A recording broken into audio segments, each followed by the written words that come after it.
जय श्री कृष्णा। राधे राधे। आपके अपनी यूट्यूब कथा कहानी में स्वागत है। आज हम सुनने जा रहे हैं दशा माता की कहानी। अगर कहानी पसंद आई तो प्लीज़ लाइक एंड सब्सक्राइब जरूर करें और बेल आइकन पर क्लिक करें। दशा माता व्रत के प्रमाणिक कथा के अनुसार प्राचीन समय में एक राजा नल और दमयंती रानी सुखपूर्वक राज्य करते थे। उनके दो पुत्र थे। उनके राज्य में प्रजा सुखी और संपन्न थी। एक दिन की बात है कि उस दिन होली दशा थी। एक ब्राह्मणी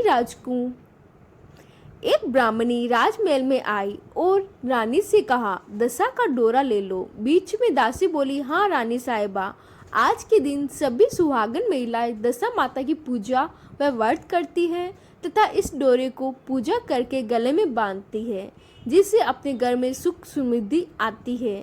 आते रानी ने ब्राह्मणी से डोरा ले लिया और विधि अनुसार पूजा करके गले में बांध लिया। कुछ दिन के बाद राजा नल ने दमयंती के गले में डोरा बांधा हुआ देखा। राजा ने पूछा, इतने सोने के गहने पहनने के बाद भी आपने ये डोरा क्यों पहना? रानी कुछ कहती उससे पहले ही राजा ने डोरे को तोड़कर जमीन पर फेंक दिया। रानी ने उस डोरे को जमीन से उठा लिया और राजा से कहा, ये तो दशा माता का डोरा था। आपने उनका अपमान करके अच्छा नहीं किया।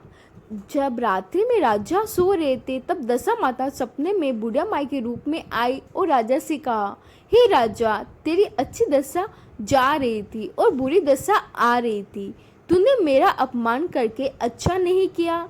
ऐसा कहकर बुढ़िया माई अंतर्ध्यान हो गई।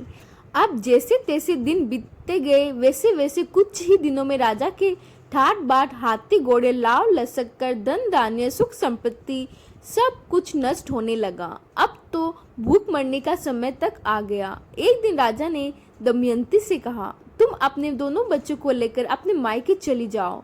रानी ने कहा, मैं आपको छोड़कर कहीं नहीं जाऊंगी। जिस प्रकार आप रहोगे उसी प्रकार मैं भी आपके साथ रह लूंगी। तब राजा ने कहा, आपने देश को छोड़कर दूसरे देश में चले, वहाँ जो भी काम मिल जाएगा वही काम कर लेंगे। इस प्रकार नल और दमयंती ने अपने देश को छोड़कर चल दिए।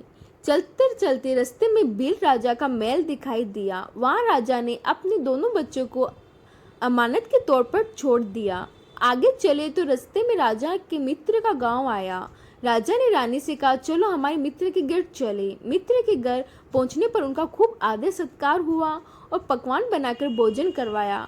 मित्र ने अपने शय्या कक्ष में सुलाया। उसी कमरे में मोर की आकृति की खूंटी पर मित्र की पत्नी का हीरो जड़ा कीमती हार लटका था।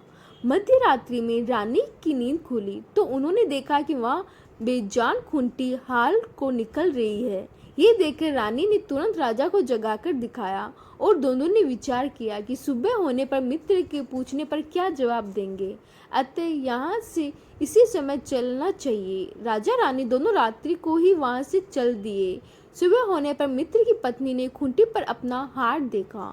हार वहाँ नहीं था। तब उसने अपने पति से कहा, तुम्हारे मित्र कैसे हैं जो मेरा हार चुरा कर रात्रि में ही भाग गए हैं? मित्र ने अपनी पत्नी को समझाया कि मेरे मित्र कदापि ऐसा नहीं कर सकता। धीरज रखो, कृपया उसे चोर मत कहो। आगे चलने पर राजा नल की बहन का गांव आया। राजा ने बहन के घर खबर पहुंचाई कि तुम्हारे भाई भौजाई आए हुए हैं।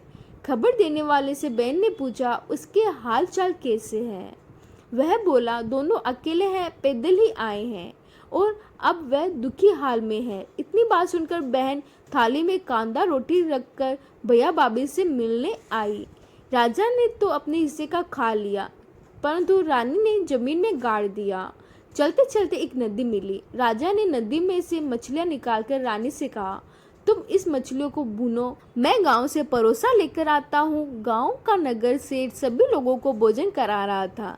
राजा गांव से गया और परोसा लेकर वहां से चला तो रास्ते में चील ने झपटा मारा तो सारा भोजन नीचे गिर गया। राजा ने सोचा कि रानी विचार करेगी, राजा ने तो केवल अकेले भोजन कर लिया और मेरे लिए कुछ भी नहीं लाए। इधर रानी मछली भूनने लगी तो दुर्भाग्य से सभी मछलियां जीवित होकर नदी में चली गई। रानी उदास होकर सोचने लगी कि राजा पूछेंगे तो सोचेंगे कि सारी मछलियां खुद खा गई। जब राजा आए तो मन ही मन समझ गए और वहां से आगे चल दिए। चलते चलते रानी के मायके का गांव आया। राजा ने कहा, तुम अपने मायके चली जाओ, वहाँ दासी का कोई भी काम कर लेना, मैं इसी गांव में कई नौकर हो जाऊंगा। इस प्रकार रानी महल में दासी का काम करने लगी और राजा तेली के गाने पर काम करने लगा। दोनों को काम करते बहुत दिन हो गए। जब होली दशा का दिन आया तब सभी रानियों ने सिर धोकर स्नान किया। दासी ने भी स्नान किया। दासी ने रानियों का सिर गूंथा तो राजमाता ने कहा, मैं भी तेरी सिर गूंथ दूं। ऐसा कहकर राजमाता जब दासी का सिर गूंथ रही थी तब उन्होंने दासी के सिर पर पदन देखा। ये देखकर राजमाता की आंखें भर आई और उनकी आंखों से आंसू की बूंदें गिरी।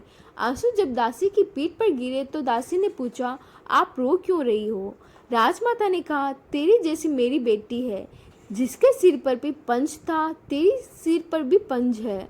ये देखकर मुझे उसकी याद आ गई। तब दासी ने कहा, मैं आपकी ही बेटी हूँ। दशा माता के कोप से मेरे बुरे दिन चल रहे हैं, इसीलिए यहाँ चली आई। माता ने कहा, बेटी तूने ये बात हमसे क्यों छिपाई? दासी ने कहा, माँ मैं सब कुछ बता देती तो मेरे बुरे दिन नहीं कटते। आज मैं दशा माता का व्रत करूंगी तथा उनसे गलती की क्षमा याचना करूंगी। तब तो राजमाता ने बेटी से पूछा, हमारे जमाई राजा कहाँ है? बेटी बोली, वे इसी गांव के किसी तेली के घर काम कर रहे हैं।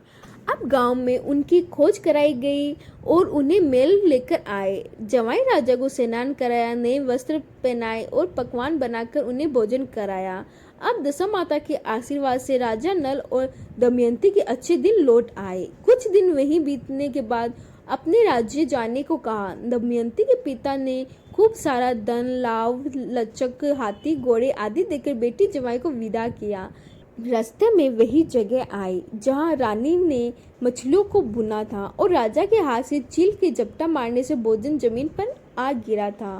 तब राजा ने कहा, तुमने सोचा होगा कि मैंने अकेले भोजन कर लिया होगा, परंतु चील ने झपटा मारकर गिरा दिया था। अब रानी ने कहा, आपने सोचा होगा कि मैंने मछलियां भूनकर अकेले खा ली होगी, परंतु वह तो जीवित होकर नदी में चली गई थी।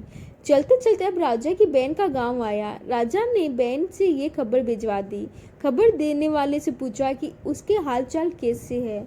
उसने बताया कि वह बहुत अच्छी दशा में है, उनके साथ हाथी, घोड़े, लाव, लश्कर है। ये सुनकर राजा की बहन मोतियों की थाल सजाकर लाई। तभी दमयंती की धरती माता से प्रार्थना की और कहा, माँ आज मेरी अमानत मुझे वापस दे दो। ये कहकर उस जगह को खोदा जहाँ कांदा रोटी गाड़ दिया था। खोदने पर रोटी तो सोने की और कांदा चांदी का हो गया। ये दोनों चीजें बहन की थाली में डाल दी और आगे चलने की तैयारी करने लगे। वहां से चलकर राजा अपने मित्र के घर पहुंचे। मित्र ने उनका पहले के समान ही खूब आदर सत्कार और सम्मान किया। रात्रि विश्राम के लिए उन्होंने उसी शय्या कक्ष में सुलाया। मोड़ने वाली खूंटी के हार निगल जाने वाली बात से नींद नहीं आई।